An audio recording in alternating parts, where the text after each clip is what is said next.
أعوذ بالله من الشيطان الرجيم بسم الله الرحمن الرحيم رب اشرح لي صدري ويسر لي أمري واحلل عقدة من لساني يفقهوا قولي.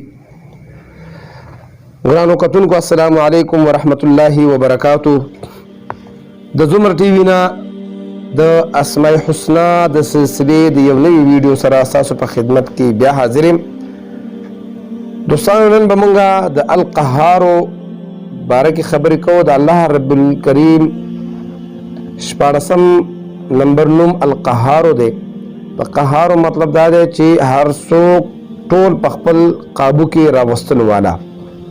د دې په خواص او برکات کې دا راځي چې کوم انسان د دنیا په محبت کې گرفتار شوی وي او هغه ته د هغې افسوس وي خو هغه وزګارېږي نه، نو هغه دی دا یا قهارو دا ډېر وایي، نو الله رب العزت به د ده په زړه کې د دنیا محبت ختم کړي د ده زړه نه، او الله به د هغه په زړه کې خپل محبت واچوي.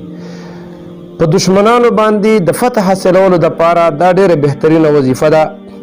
یا قهار ویل او د دې ذکر کول او بار بار ټول ورځ د دې ورد کول په دشمنانو باندې د فتح دپاره ډېره بهترینه ده.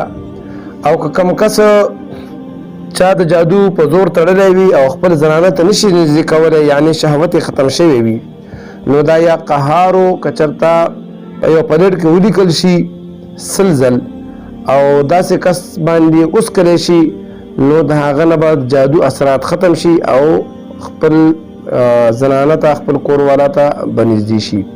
دغه رنګې که د چا څه حاجت وي او حاجت نه پوره کېږي، نو بهترین طریقه دا ده چې د خپل کور یا په جومات کې به سرتور سره ودرېږي او دواړه لاسونه به اوچت کړي او 100 ځل به یا قهارو یا قهارو یا قهارو وبوایي. الله رب العزت به د خپلو خزانو نه د هغه حاجت پوره کړي. او دغه رنګې د اشراق ساختي لمونځ کې په سجدې په حالت کې چې 7 ځل یا قهار ووایي، نو الله رب العزت به دا غني کې مالداره به یې کړي. او دشمنانو نه چې چاته خطره وي، نو د نور خطو په وخت کې او د شپې په آخري حصه کې د دشمنانو که په ده باندې ظلم کړی وي یا په دوی باندې ظلم اراده وي، نو د هغې د هلاکت دپاره د 100 پیرې یا جبارو یا قهارو یا ذل بطش الشدید وی او بیا دې ووایي خذ حقي من من ظلمني وعدا. دا چې ووایي نو الله رب العزت به د ده هغه دشمنان هغه ظالمان تباه و برباد کي او د ده خپله به یې راولي.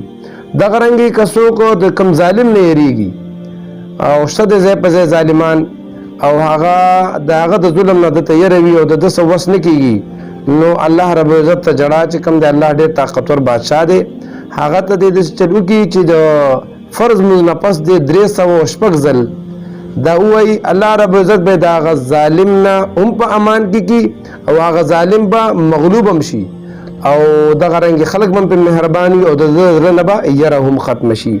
او دغه رنګې د مشکل د ختمولو دپاره دا ډېر بهترینه وظیفه ده. که چېرته ده وایي چې زما دشمنان چې څومره دی هغه ټول عمر مغلوبه وي، زما نه لاندې وي او زما په مخ کې کمزوري وي، نو د سحر د فرض او د سنتو په منځ کې 100 ځل ویل دا ډېر فایدهناک دي. دوستانو د القهارو خواص او برکات مختصر غونتې تاسو ته ما بیان کړه. انشاءالله العزیز د یو نوې وظیفې سره به ستاسو په خدمت کې بیا حاضرېږم. د هغې پورې ماله اجازت راکړئ. د الله په امان.